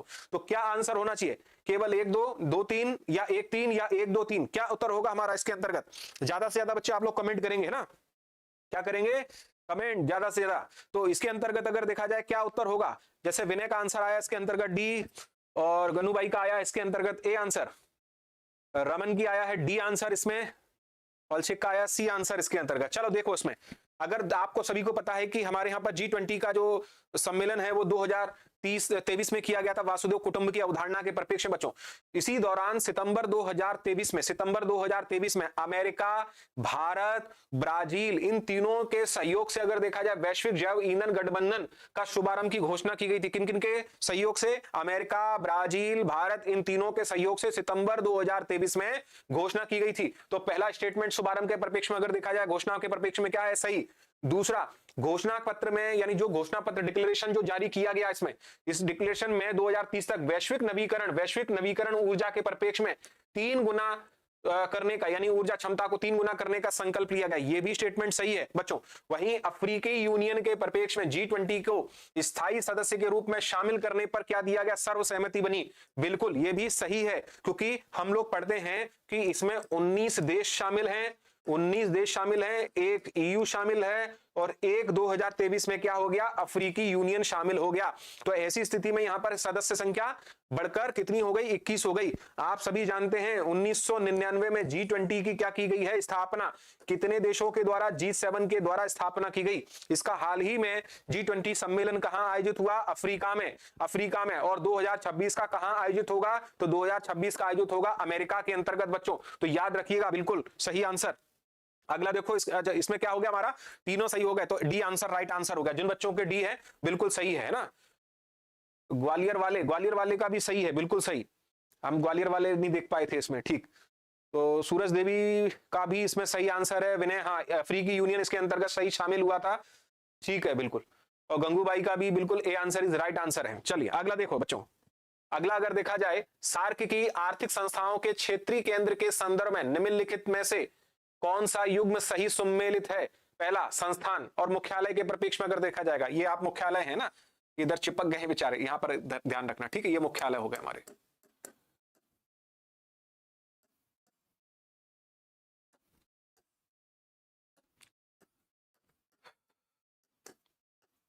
चलो मुख्यालय के परिप्रेक्ष्य सार्क जो कृषि केंद्र है क्या ढाका में है, इसके परिप्रेक्ष्य में जोड़ी बनाने की सही सही चेक करना है। सार्क ऊर्जा केंद्र अगर देखा जाए कोलंबो में, सार्क आपदा प्रबंधन केंद्र अगर देखा जाए यानी गांधीनगर भारत में, तो कौन सा उत्तर सही है? पहली चीज हम सभी जानते हैं सार्क की जो स्थापना हुई 8 दिसंबर 1985 में क्या की गई है बच्चों? स्थापना की गई है। इसमें कितने देश शामिल हैं? 8 देश शामिल हैं। इसका मुख्यालय कहां है? नेपाल के काठमांडू में है। कहां पर है? नेपाल के काठमांडू के अंतर्गत है। ठीक है, और इसके द्वारा क्या किए गए? विभिन्न केंद्रों की स्थापना की गई है। साफ्टा अगर देखा जाए है ना, तो वो इसी का साप्टा और साफ्टा इसी का कॉन्सेप्ट है। तो यहाँ पर बच्चों ध्यान रखना सार्क जो कृषि केंद्र है ढाका में बिल्कुल सही है। सार्क ऊर्जा केंद्र अगर देखा जाए कोलंबो श्रीलंका में, ये नहीं है। ये अगर हम बात करेंगे पाकिस्तान के अंतर्गत है, ये नहीं है। सार्क आपदा प्रबंधन केंद्र ये गांधीनगर में है। सार्क विश्वविद्यालय दिल्ली में है ना। फिर अगर देखें सार्क मौसम केंद्र कहां पर है, ये भी अगर देखा जाए बांग्लादेश के अंतर्गत हमें बच्चों देखने को मिलता है। तो ऐसी स्थिति में अगर देखें हम यहाँ पर क्या देखने को मिला, यहाँ पर हमारा आंसर 1 और 3 सही है। 1 सही है और तीसरा सही है। क्या सही है? 1 और 3 सही है अगर देखा जाए। अगला देखो, अगला बच्चों टेस्ट सीरीज है। टेस्ट सीरीज कर्मा में अगर देखा जाए 4 जनवरी से बच्चों शुरू हो रही है और स्कॉलर टेस्ट सीरीज शुरू की जा रही है। आप इसमें पार्टिसिपेट करके जो संस्थान के द्वारा विभिन्न जो पुरस्कार दिए जा रहे हैं उसमें पार्टिसिपेट करके लाभ ले सकते हैं। लेकिन उसके लिए आपको 4 जनवरी का जो संडे को टेस्ट आयोजित होना है, और टेस्ट आयोजित किया जाएगा इकाई 10 पर। इकाई 10 यानी एमपी पीएससी प्री का जो फर्स्ट पेपर है उसकी यूनिट 10 का मध्य प्रदेश की जो जनजाति विरासत का जो पेपर है उसको आप अच्छे से पढ़िए और पार्टिसिपेट करिए, और मैं चाहूंगा कि प्रथम पुरस्कार प्राप्त हो आपको। चलिए अगला देखते हैं। भारत की एक्ट ईस्ट पॉलिसी के संबंध में, एक्ट ईस्ट पॉलिसी के संबंध में निम्नलिखित कथनों पर विचार करें। निम्नलिखित कथनों पर विचार करें। इसे 2014 में लुक ईस्ट पॉलिसी के उन्नत संस्करण के रूप में लॉन्च किया गया था। यह नीति केवल आसियान देशों के साथ साथ आर्थिक सहयोग तक सीमित थी। इसके तहत अगर देखा जाए 4C का कॉन्सेप्ट दिया गया अगर देखें, यानी कल्चर, कॉमर्स, कम्युनिटी, कनेक्टिविटी और देखा जाए कैपेसिटी बिल्डिंग के लिए। तो ध्यान रखना कल्चर, कॉमर्स, कनेक्टिविटी और कैपेसिटी बिल्डिंग को ध्यान में रखते हुए प्राथमिकता दी गई। तो क्या उसका उत्तर सही है? आपको पता होगा कि एक्चुअल में हमारे यहां पर 1990 में आर्थिक संकट उत्पन्न हुआ था। बिल्कुल विनय स्टूडियो लाइव से बैच में इकोनॉमी पढ़ाई है मैंने, उसके अंतर्गत बिल्कुल पढ़ाई है लाइव वाले बैच में, वो उसमें मिल जाएगा, कंप्लीट करवा दी है मैंने। उसमें जब नया इकोनॉमी सर्वे आएगा तो इकोनॉमी सर्वे में आपको उसके अंतर्गत फिर पढ़ाऊंगा, है ना। बजट पढ़ाना है क्योंकि फरवरी मार्च में बजट आएगा, क्योंकि फरवरी के अंतर्गत भारत सरकार का आ जाएगा और मध्य प्रदेश सरकार भी लगभग अगर देखा जाए मार्च तक बजट प्रस्तुत कर ही देगी और प्रकाशित हो जाएगा। तो उसमें मैं वो लेक्चर्स अलग से आपको दूंगा। नए क्वेश्चंस जो मिलेंगे वो इकोनॉमी सर्वे के आधार पर विनय में बाद में उसमें ऐड करवाऊंगा। ठीक है, तो यहां पर फोकस करते हैं। तो ऐसी स्थिति में पहली चीज एक्ट ईस्ट पॉलिसी बच्चों, एक्ट ईस्ट पॉलिसी जो है वो 1991 में लाई गई। कब लाई गई? 1991 में लाई गई। उस समय किसकी सरकार थी? पीवी नरसिम्हा राव की सरकार थी। किसकी? पीवी नरसिम्हा राव की सरकार थी। तो पीवी नरसिम्हा राव सरकार के समय अगर देखा जाए पॉलिसी लाई गई। लेकिन मोदी गवर्नमेंट के दौरान अगर देखा जाए 2014 में इस पॉलिसी का नाम क्या कर दिया? लुक ईस्ट पॉलिसी कर दिया। क्या कर दिया? Look east policy. बच्चों ध्यान रखना ये जो पॉलिसी है वो फोकस करती थी हमारे एशियाई देशों के साथ व्यापार करने पर। एशियाई, ना कि अगर हम केवल ये कहें, देखो शब्द में क्या लिखा है, केवल आसियान देशों के साथ। तो सेकंड स्टेटमेंट इसके बिहाफ पर सही नहीं है। पहला तो सही है लेकिन सेकंड सही नहीं है। ये थर्ड स्टेटमेंट देखें, इसके तहत 4C का कॉन्सेप्ट दिया गया तो बिल्कुल सही है। यहाँ पर कल्चर की बात की गई, कनेक्टिविटी की बात की गई, कैपेसिटी बिल्डिंग की बात की गई, है ना, कॉमर्स की बात की गई, नहीं व्यापार की बात की गई। तो इन 4 बेसिस के बिहाफ पर यहाँ पर इसको हम देख सकते हैं। और ऐसी स्थिति में बच्चों यहाँ पर जो आंसर होगा हमारा, यहाँ पर आंसर होगा पहला और तीसरा आंसर होगा, क्योंकि केवल आसियान के साथ व्यापारिक आर्थिक सहयोग तक सीमित नहीं थी, ये व्यापक परिप्रेक्ष्य में बनाई गई थी। ठीक है, चलो अगला प्रश्न देखो इसके अंतर्गत। क्षेत्रीय व्यापक आर्थिक भागीदारी यानी रीजनल कॉम्प्रिहेंसिव इकोनॉमिक पार्टनरशिप के संदर्भ में भारत के रुख के बारे में हमें कथन कौन सा सत्य है? बताइए एक बार, इसको पढ़िए, पढ़े आप लोग सभी इसको। ठीक, देखो पहला स्टेटमेंट लिखा है यहाँ पर। पहला स्टेटमेंट क्या लिखा है? भारत आरसीईपी का संस्थापक सदस्य है और उसने 2020 में इस पर हस्ताक्षर किए थे। भारत ने स्थानीय उद्योगों की सुरक्षा और व्यापार घाटे की चिंता के कारण आरसीईपी में शामिल ना होने का निर्णय लिया। भारत ने आसियान देशों के दबाव के कारण आरसीईपी से दूरी बनाई। आरसीईपी केवल आसियान देशों के बीच एक मुक्त व्यापार समझौता है अगर देखा जाए। तो क्षेत्रीय व्यापक के संदर्भ में हमें भारत के रुख के परिप्रेक्ष्य में बताना है। शब्द को, स्टेटमेंट को जरा फोकस करिएगा, भारत के रुख के परिप्रेक्ष्य में बताना है ना, कि भारत के संदर्भ में अगर देखा जाए क्या स्थिति है। तो देखो बच्चों यहां पर कौन सा कथन सत्य है, लेकिन भारत के संदर्भ में ध्यान रखना है ना, किसको फोकस करना है, भारत के परिप्रेक्ष्य में ध्यान रखना। चलो वो भी हम समझेंगे कि चलो डी आंसर बी आंसर इसमें बच्चे दे रहे हैं जैसे, तो देखो समझो बच्चों आरसीईपी का जो कॉन्सेप्ट है ना, आरसीईपी का भारत संस्थापक सदस्य नहीं है, पहला तो स्टेटमेंट गलत हो गया। आरसीईपी की स्थापना एक्चुअल में अगर देखा जाए आसियान ने 1997 में की थी, जब 3 देशों को इसके अंतर्गत शामिल किया था, यानी आसियान उस समय के जो देश हुआ करते थे उसके साथ साथ आरसीईपी का एक कॉन्सेप्ट बनाया गया था व्यापार व्यवसाय को बढ़ावा देने के लिए आसियान द्वारा, जिसमें चीन, जापान और साउथ कोरिया को पहली बार शामिल किया गया। फिर बच्चों आरसीईपी को फिर संशोधित किया गया, उसके सदस्य संख्या बढ़ाई गई लगभग 10 साल बाद, और 2007 में बच्चों फिर से 3 सदस्य शामिल किए गए, जिसमें ऑस्ट्रेलिया, न्यूजीलैंड और भारत शामिल था। तो यानी आरसीईपी में पहले अगर जो बनता है 1997 में तो 3 सदस्य आते हैं, यानी इसे +3 कहा जाता है, और फिर से अगर देखा जाए इसमें 3 ये और आसियान के देश मिल जाते हैं तो टोटल इसको +6 कहते हैं। लेकिन होता क्या है बच्चों, इसमें फिर एक प्रस्ताव रखा जाता है आरसीईपी के अंतर्गत कि आरसीईपी क्या करेगा, फ्री ट्रेड एग्रीमेंट को बढ़ावा देगा। क्या करेगा, फ्री ट्रेड एग्रीमेंट को बढ़ावा देगा। तो भारत ने क्या कर दिया, इससे एग्जिट कर दिया। भारत ने अगर देखा जाए भारत ने 2019 में इससे क्या कर दिया, एग्जिट कर दिया। तो ऐसी स्थिति में शामिल नहीं हुआ। क्यों नहीं हुआ, क्योंकि ये आरसीईपी आगे चलकर क्या करने वाला था, फ्री ट्रेड एग्रीमेंट करने वाला था, और भारत इसके परिप्रेक्ष्य में किसी भी तरह से सहमत नहीं था। क्यों नहीं था, क्योंकि इसमें चीन था, और चीन के साथ ऑलरेडी हमारा व्यापार घाटा बहुत लंबे समय से चल रहा है। तो भारत ने इसे पूरी तरह से डिनाई कर दिया, और भारत क्या हो गया, भारत के अपने उद्योग व्यापार सुरक्षा को ध्यान में रखते हुए इसमें शामिल नहीं हुआ। तो बच्चों इस आधार पर उत्तर क्या हो जाएगा, बी इज राइट आंसर हो जाएगा।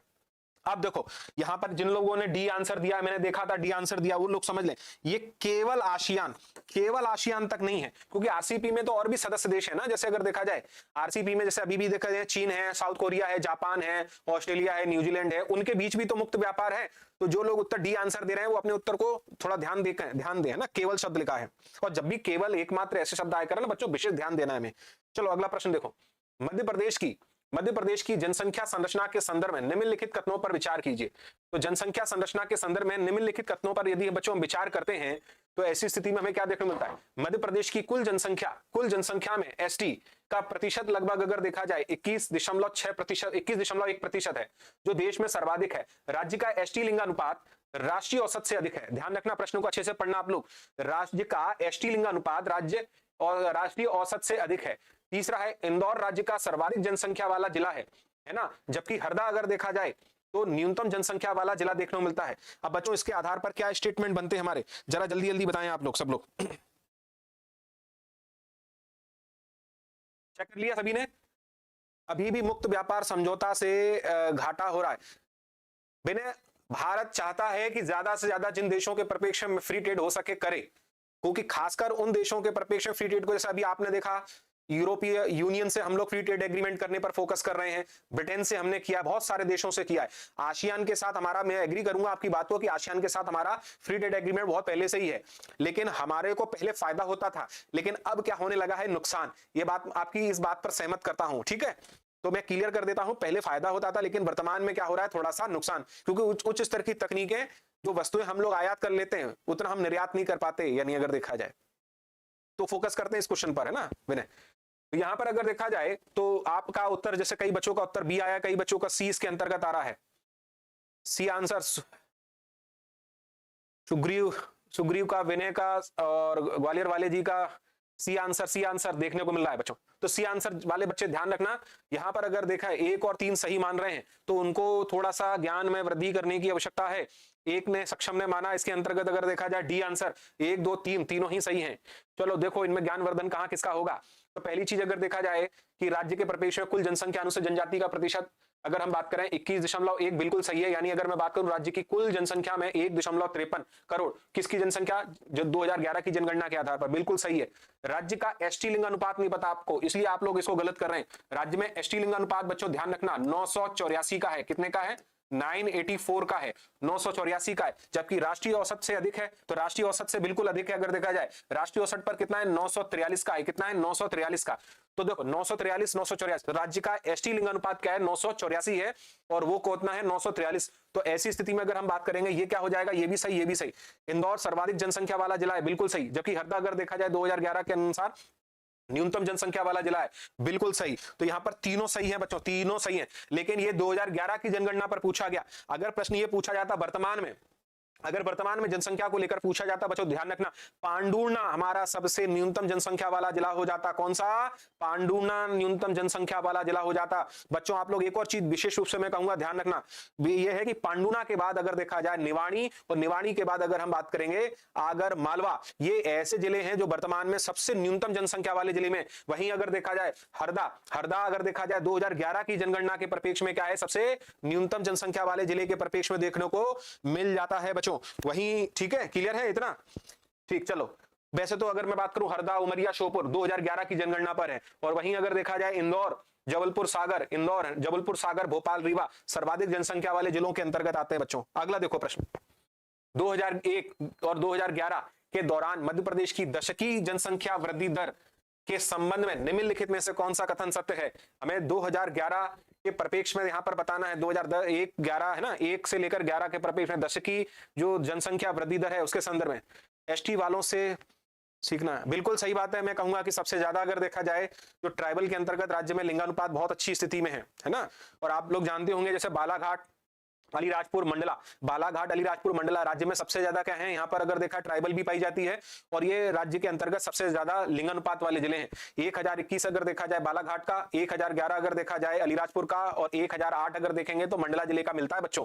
तो यहाँ पर सीखने वाली बिल्कुल सही बात है कि ट्राइबल से सीखना चाहिए भाई। भिंड, मुरैना, ग्वालियर सबसे न्यूनतम लिंगानुपात में बच्चों हमें देखने को मिलते हैं। ठीक, तो अगला प्रश्न देख लिया आप लोगों ने इसमें। अब राज्य की औसत वृद्धि, दशकीय वृद्धि दर राष्ट्रीय औसत से कम रही है।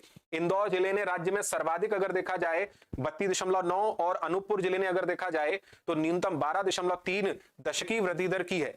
मध्य प्रदेश के सभी जिलों में दशकीय वृद्धि दर अगर देखा जाए 20 से अधिक रही है।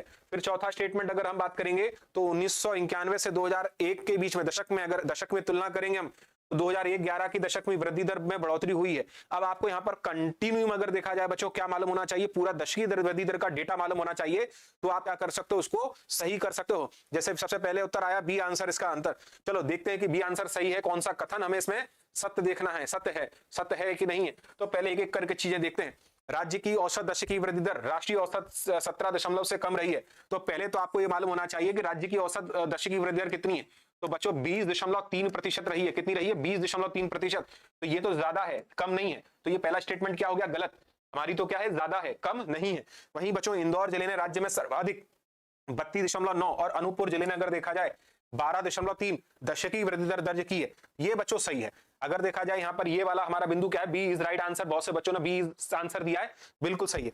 मध्य प्रदेश के सभी जिलों में अगर देखा जाए दशकीय वृद्धि दर 20 से कम रही है। 20 से कम थोड़ी रही है सभी जिलों में, क्योंकि कुछ जिले ऐसे भी तो हैं सबसे कम देखो 12%। यहाँ पर अगर क्या देख रहे हो, 12 और भी से अगर देखा जाएगा तो अनूपपुर, बैतूल, छिंदवाड़ा ऐसे जिले मिल जाएंगे जहां पर 20% से भी कम हमको देखने को मिल रही है। वहीं बच्चों 1991 से 2000 के बीच में तुलना करने पर 2011-12 में वृद्धि दर में बढ़ोतरी नहीं हुई है, कमी आई है। क्या आई है? कमी। तो ये भी क्या हो जाएगा? कम। क्योंकि यहां पर अगर मैं बात करूं 24.3% हुआ करती थी, जो इस दौरान अगर देखा जाए 20.3% हो गई, तो क्या मिली? 4% की गिरावट। यानी कितने प्रतिशत की कमी? 4% की कमी देखने को मिली है। तो ये फोर्थ स्टेटमेंट भी क्या हो गया? गलत। तो answer is B. B is right answer बच्चों, बिल्कुल सही आंसर आपका। अगला प्रश्न, मध्य प्रदेश सरकार की प्रतिभा किरण योजना का मुख्य उद्देश्य क्या है? प्रतिभा किरण योजना का मुख्य उद्देश्य क्या है? ग्रामीण क्षेत्र के मेधावी छात्रों को विदेशों में पढ़ाई के लिए छात्रवृत्ति देना, शहरी क्षेत्रों की गरीबी रेखा से नीचे रहने वाली मेधावी छात्राओं को उच्च शिक्षा हेतु वित्तीय सहायता प्रदान करना, केवल जनजातीय क्षेत्रों में खेल प्रतिभाओं को निखारना, निजी स्कूलों में शिक्षकों को प्रशिक्षण देना। तो ऐसी स्थिति में देखा जाए आप लोगों ने अगर पढ़ा होगा प्रतिभा किरण योजना बच्चों ध्यान रखना, हमारे यहाँ पर जो गांव की बेटी योजना चल रही है ना, गांव की बेटी योजना की तर्ज पर ही शुरू की गई है शहरों के लिए। किसके लिए? शहरों के लिए। तो आप लोगों ने पढ़ा होगा गांव की बेटी योजना कब शुरू हुई? गांव की बेटी योजना कार्यक्रम 2005 में शुरू हुआ है। और वहीं अगर देखा जाए तो 2008-9 के वित्त वर्ष में प्रतिभा किरण योजना शुरू की गई। और प्रतिभा किरण योजना जो है बच्चों वो शहरी क्षेत्र में गरीबी रेखा से बीपीएल में रहने वाली मेधावी छात्राओं को उच्च शिक्षा देने हेतु क्या की गई है? शुरू की गई है। तो बी इज राइट आंसर बच्चों, बी इज राइट आंसर अगर देखा जाए, सही आंसर। ठीक है, बिल्कुल सही। तो बहुत बढ़िया विनय, ग्वालियर वाले और ठीक सुग्रीव देव जी बिल्कुल सक्षम, बिल्कुल सही। सबके आंसर सही है इसमें। ठीक, सभी के आंसर सही है। चलो अच्छो, अगला प्रश्न, मध्य प्रदेश की चिकित्सा शिक्षा के क्षेत्र में हालिया उपलब्धियों के संदर्भ में कौन सा कथन सत्य है? मध्य प्रदेश देश का पहला राज्य है जिसने एमबीबीएस की पढ़ाई हिंदी भाषा में शुरू की। और वहीं अगर देखा जाए राज्य के 2 जिलों में एम्स की स्थापना की जा चुकी है। वहीं गांधी चिकित्सालय महाविद्यालय राज्य का सबसे पुराना मेडिकल कॉलेज है। राज्य में निजी मेडिकल कॉलेजों की संख्या सरकारी कॉलेजों के समान है। तो इसमें से कौन सा स्टेटमेंट हमारा सही देखने को मिल जाता है बच्चों? तो यहां पर हमें कौन सा स्टेटमेंट सही देखने को मिल रहा है? चलो एक एक करके जल्दी से जल्दी उत्तर दें। हाँ, 2005 में थी गांव की बेटी योजना, बिल्कुल सही है। छात्रवृत्ति दी जाती थी, यानी गांव में प्रथम जो भी लड़की कोई आती थी 12वीं कक्षा के दौरान उसे छात्रवृत्ति दी जाती है और उच्च शिक्षा निःशुल्क उपलब्ध कराई जाती है। इसी तर्ज पर शहरी क्षेत्र में प्रतिभा किरण योजना बच्चों हमें देखने को मिली है। ठीक है, तो याद रहेगा आप लोगों को। चलिए अब यहां पर अगर देखा जाए इसके संदर्भ में हमें स्टेटमेंट चेक करके बताने हैं, तो कौन कौन से स्टेटमेंट हमें यहां पर स्पष्ट रूप से देखने को मिल रहे हैं बच्चों। मध्य प्रदेश देश का पहला राज्य है जिसने एमबीबीएस की पढ़ाई हिंदी भाषा में शुरू की। ये स्टेटमेंट बिल्कुल सही है बच्चों, ये स्टेटमेंट बिल्कुल सही है। 2022 के परिप्रेक्ष्य में अगर देखा जाए, कब? 2022 के संदर्भ में अगर हम बात करूं भोपाल से, 2022 में अगर देखा जाए भोपाल से अमित शाह द्वारा हमारे गृह मंत्री जी द्वारा इसकी क्या की गई है? शुरुआत की गई है। कब से? 2022 से। राज्य के 2 जिलों में एम्स है, 2 जिलों में नहीं है बच्चों, 1 जिले में एम्स है और ये भी एम्स भोपाल में है। कहां पर है? भोपाल में है। और इसकी स्थापना बच्चों कब की गई है? 2012 में की गई है। गांधी चिकित्सालय राज्य का पहला मेडिकल, पुराना, सबसे पुराना नहीं, गांधी मेडिकल कॉलेज नहीं बच्चों, गजरा राजे है, उसका नाम क्या है? सबसे पुराना गजरा राजे मेडिकल कॉलेज, गजरा राजे मेडिकल कॉलेज। इसकी स्थापना 1946 में, 1946 में कहां की गई बच्चों? ग्वालियर में की गई है। कहां की गई है? ग्वालियर में की गई है। राज्य में निजी मेडिकल कॉलेजों की संख्या सरकारी कॉलेजों के समान है नहीं। निजी मेडिकल कॉलेज वर्तमान में इकोनॉमी सर्वे 2024-25 के आधार पर राज्य में हमको 12 देखने को मिलते हैं। वहीं सरकारी मेडिकल कॉलेजों की संख्या 17 है। तो ऐसी स्थिति में अगर देखा जाए राज्य में निजी मेडिकल कॉलेज जो एमबीबीएस के कॉलेज हैं उनकी संख्या कम है और सरकारी कॉलेजों की संख्या क्या है? ज्यादा है। हाँ, भोपाल से स्टार्ट हुआ था, बिल्कुल बेटा, है ना, बिल्कुल सही आपने आंसर दिया। अमित शाह द्वारा क्या की गई थी? इसकी शुरुआत की गई थी। राइट आंसर है, बिल्कुल राइट आंसर, सही। चलिए अगला देखते हैं, एक और प्रश्न हमारा। भारत में गरीबी रेखा के निर्धारण के संबंध में निम्नलिखित कथनों पर विचार कीजिए। रंगराजन समिति ने अखिल भारतीय स्तर पर ग्रामीण क्षेत्र के लिए 972 यानी 972 रुपए और शहरी क्षेत्र के लिए 1407 रुपए प्रति व्यक्ति मासिक खर्च को गरीबी रेखा के रूप में निर्धारित किया था। तेंदुलकर समिति ने कैलोरी आधारित गरीबी मापन को पूरी तरह से त्याग कर स्वास्थ्य और शिक्षा पर होने वाले व्यय को भी शामिल किया। नीति आयोग का बहुआयामी गरीबी सूचकांक केवल आय के स्तर पर आधारित है। तो बच्चों इसके परिप्रेक्ष्य में अगर सब हिंदी भाषा में होगा तो मेडिसिन तो इंग्लिश में होती है, बिल्कुल सही है। अगर सर पढ़ाई हो जाए व्यवस्थित हमारी हिंदी में, अगर हिंदी में मेडिकल कॉलेज हो जाए तो इंग्लिश में दवाइयां लिखी जा रही उनको नाम हिंदी में भी लिखा जा सकता है, पढ़ा जा सकता है। पैरासीटामोल को पैरासीटामोल हिंदी में लिख दें, हम देवनागरी लिपि में लिख दें अंग्रेजी की जगह, तो पढ़ने में क्या होगी? आसानी होगी कि इस दवाई के लिए पैरासीटामोल मिली है। ठीक है, वो हिंदी में नाम लिखना है हमें, है ना, भाव तो वही रहेगा, शब्द का भावार्थ समझिए। चलो मुद्दे पर आओ। रंगराजन समिति अगर देखा जाए तो आंसर ए आ रहे हैं सबके, 1 और 2 ए आंसर। तो यहां पर समझना बच्चों, रंगराजन समिति, उससे पहले तेंदुलकर समिति। हमारे यहां पर अगर देखा जाए गरीबी मापन के लिए अगर देखें हम 2005 में क्या की गई थी एक्चुअल में अगर देखा जाए तो सुरेश तेंदुलकर समिति गठित की गई थी। सुरेश तेंदुलकर समिति गठित की गई थी और सुरेश तेंदुलकर समिति जो गठित की गई थी इसने अपनी रिपोर्ट 2009 में प्रस्तुत करी। 9 में जब प्रस्तुत करी तो इसने जो कैलोरी का मापन जो चला रहा था, जिसमें हम देखते थे शहरी क्षेत्र के लिए 2100 कैलोरी और ग्रामीण क्षेत्र के लिए 2400 कैलोरी का पैमाना डीटी लकड़ावाला आयोग के द्वारा निर्धारित किया गया था, जिसे अलग समिति ने 1979 में दिया हुआ था। उसी चीज के पैमाने को अभी माना जा रहा था, लेकिन सुरेश तेंदुलकर समिति ने क्या कर दिया, यहां पर अगर देखा जाए अन्य पैमानों को भी जोड़ा और जिसके तहत अगर देखा जाए जो हमारी पूरी तरह से कैलोरी बेस्ड आधारित हुआ करता था उसको क्या कर दिया, त्याग कर दिया और इनमें विभिन्न चीजों को शामिल कर दिया। तो सेकंड स्टेटमेंट सही है। अब मैं फर्स्ट स्टेटमेंट पे आ रहा हूं। इसके तहत ध्यान रखना बच्चों, भारत में 21.9% आबादी गरीबी रेखा के अंतर्गत बताई गई थी। वहीं बच्चों ध्यान रखना जब इस समिति की, सुरेश तेंदुलकर समिति की आलोचना हुई तो 2011 में यहीं पर लिख रहा हूं, 2011 में रंगराजन समिति का क्या किया गया, गठन, जिसने अपनी रिपोर्ट 2014 में प्रस्तुत करी और इन्होंने क्या किया, थोड़ा सा पैमाना बढ़ा दिया। बच्चों जैसे अगर मैं बात करूं तो सुरेश तेंदुलकर जी ने ग्रामीण क्षेत्र के लिए अगर देखा जाए उस समय निर्धारित किया था 27 रुपए से कम खर्च करने वाला व्यक्ति गरीब माना था। वहीं शहरी क्षेत्र के परिप्रेक्ष्य में 33 रुपए से कम खर्च करने वाले व्यक्ति को गरीब माना था। तो ऐसी स्थिति में रंगराजन समिति ने क्या किया, ये पैमाने बढ़ा दिए। रंगराजन समिति ने कहा कि अगर कोई ग्रामीण क्षेत्र पर 32 रुपए खर्च करता है और वहीं अगर देखा जाए वहीं शहरी क्षेत्र पर 47 रुपए से कम खर्च करता है तो वो गरीब माना जाएगा।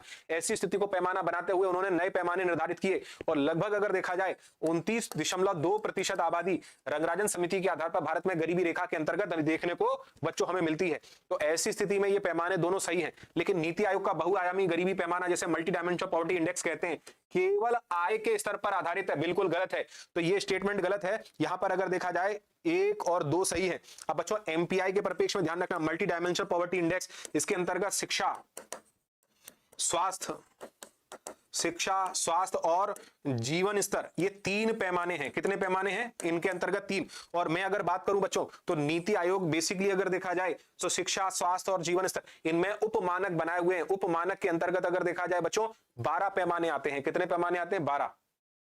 उसका नाम ही multinational index, multi dimensional index, बहुआयामी, बिल्कुल सही। शिक्षा, स्वास्थ्य और जीवन स्तर, एक नहीं बहुत सारे आयाम उसके अंतर्गत क्या रखे गए हैं? पैमाने के अंतर्गत रखे गए हैं। ठीक है, तो इस तरह की स्थिति बच्चों हमें देखने को यहां पर मिल जाती है। याद रहेगा आप लोगों को। 25वां क्वेश्चन देखते हैं, अगला प्रश्न देखते हैं। सतत विकास लक्ष्यों के संदर्भ में निम्नलिखित कथनों पर बच्चों विचार करो। सतत विकास लक्ष्यों के संदर्भ में निम्नलिखित कथनों पर हमें विचार करना है। ये लक्ष्य संयुक्त राष्ट्र द्वारा 2015 में अपनाए गए थे और इन्हें 2030 तक प्राप्त करना है। सही है कि गलत है? आप लोग अनुमान लगाइएगा। कुल 17 लक्ष्य हैं और इसमें 169 अगर देखा जाए विशिष्ट उद्देश्य निर्धारित किए गए। ये लक्ष्य केवल विकासशील देशों के लिए कानूनी रूप से बाध्यकारी हैं। लक्ष्य 10 असमानताओं को कम करने, जबकि लक्ष्य 12 जिम्मेदारी के साथ उत्पादन उपभोग से जुड़ा हुआ है, उपभोग का है। तो कौन सा इसमें अगर देखा जाए हमें स्टेटमेंट सही और गलत देखने को बच्चों मिलता है? कौन सा स्टेटमेंट सही और गलत देखने को मिल रहा है इसके अंतर्गत? 1 2 4 आंसर आया। 1 2 4 यानी अगर देखा जाए सी आंसर बन रहा है। तो आप सभी को पता होगा कि यूनाइटेड नेशन ने 2015 में एसडीजी के अंतर्गत अगर हम बात करेंगे 17 लक्ष्य निर्धारित किए हैं। 169 अगर देखा जाए बच्चों टारगेट निर्धारित किए हुए हैं। इन्हें 15 वर्ष से मतलब है बच्चों यहां पर अगर देखा जाए 2030 तक क्या करना है? प्राप्त करना है। इसीलिए इसे एजेंडा 2030 का नाम भी दिया जाता है। क्या नाम दिया जाता है? एजेंडा 2030 का नाम भी दिया जाता है बच्चों। तो एजेंडा 2030 भी कहते हैं इसे बच्चों। इसी के अंतर्गत बच्चों ध्यान रखना, ये लक्ष्य केवल विकासशील देशों के लिए कानूनी रूप से बाध्यकारी नहीं है। सभी देशों पर मतलब बाध्यकारी कानूनी रूप से सभी देशों के लिए निर्धारित किए गए जो लोग देशों ने इसमें अपनी सहमति दर्ज करी है। लक्ष्य 10 असमानताओं को कम करने के लिए, बिल्कुल सही बच्चों, लक्ष्य 10 असमानताओं को कम करने के लिए और लक्ष्य 12 जिम्मेदारी के साथ उपभोग करने के लिए। अगर आपको 17 लक्ष्य याद नहीं है तो फिर यहां पर आपको क्या हो सकता है? डाउट हो सकता है। 10वां लक्ष्य अगर देखा जाए बच्चों ध्यान रखना असमानताओं को कम करने के लिए। 11वां लक्ष्य अगर देखा जाए शहरी और सामुदायिक विकास, सतत विकास से जुड़ा हुआ है, तो है ना 11वां लक्ष्य। और वहीं 12वां लक्ष्य अगर देखा जाए जिम्मेदारी के साथ उपभोग से जुड़ा हुआ है। 13वां लक्ष्य बच्चों देखा जाए जलवायु कार्रवाई से है।